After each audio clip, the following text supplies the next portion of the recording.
Hi again, this is part 2 of my open letter to Marianne Williamson. I want to again thank you, Marianne, for being such an incredible godlight to those of us who grew through the drug, sex, and rock and roll revolution and found that it was not the path to God, but that the path to God was through the Course in Miracles and through other metaphysical teachings, but especially through us as we dive deeply, deeply within. So as I was saying, in my project, developing a cosmic curriculum for my children, which you can find on www.uncletomsclassroom.com. It's also at exlibris.com, barnesandnobles.com, and borders.com online. What we discovered was when we put down the state mandated textbooks and we allowed children to decide on their own curriculum objectives, to search deep within themselves as to what they were on earth for, as we allowed them to open up the classroom conversation, something amazing happened. They reawakened to their cosmic super selfhood. They discovered that they were cosmic super beings. What can I say? But it was such a total success that the San Francisco School Board, the administrators, my wonderful principals, fellow teachers, the great parent community, and all of my kids, thousands, I'm speaking of thousands, supported our breaking free of the old paradigm and over the years developing this cosmic curriculum more and more and more. I mean, as long as, one of my principals said, as long as the test scores kept going up, you can keep doing it, you know. And so I literally taught my kids how to ace the No Child Left Behind tests, which are totally unfair. They're culturally biased. But I taught them to use their telepathy, to feel the truth of A, B, C, or D, to just let their pencil kind of be guided towards the answer that the test was requiring. And sure enough, most of my kids aced the tests. We also did things like at the beginning of each semester,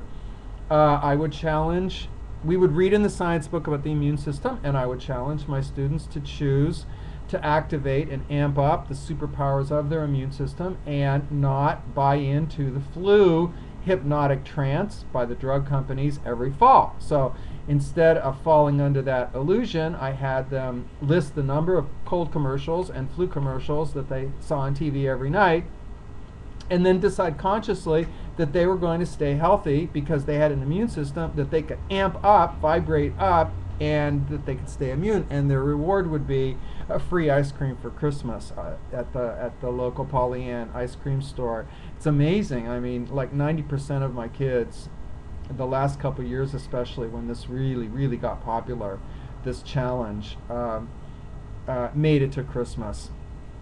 And so, Marianne, I would really, really, really like to send you this book, and I would like to help you, and I would like to help your Department of Peace liberate our children from the dominant paradigm by the school system, which is really run by the military-industrial complex for their own agendas.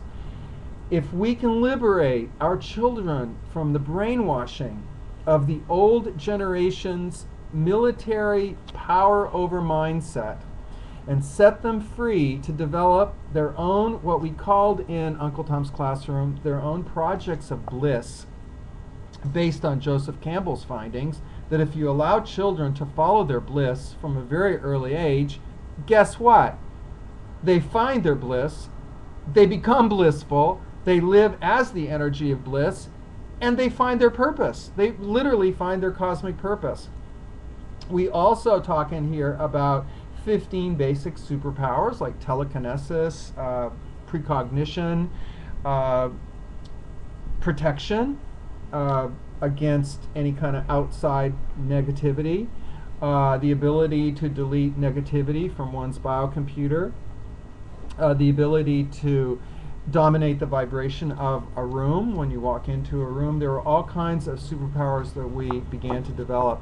And at the very end, the last chapter of this is how to set up your own home school of the cosmic super self for those parents who do not think there's really any hope in the public school system domain and would like to do it at home.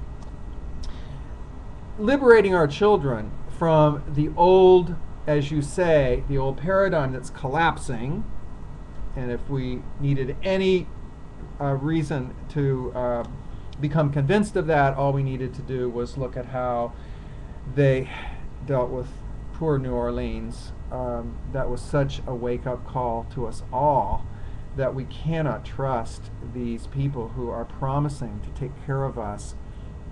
As Jung said, that is just spiritual lethargy. We cannot make these big, huge institutions psychological parent figures.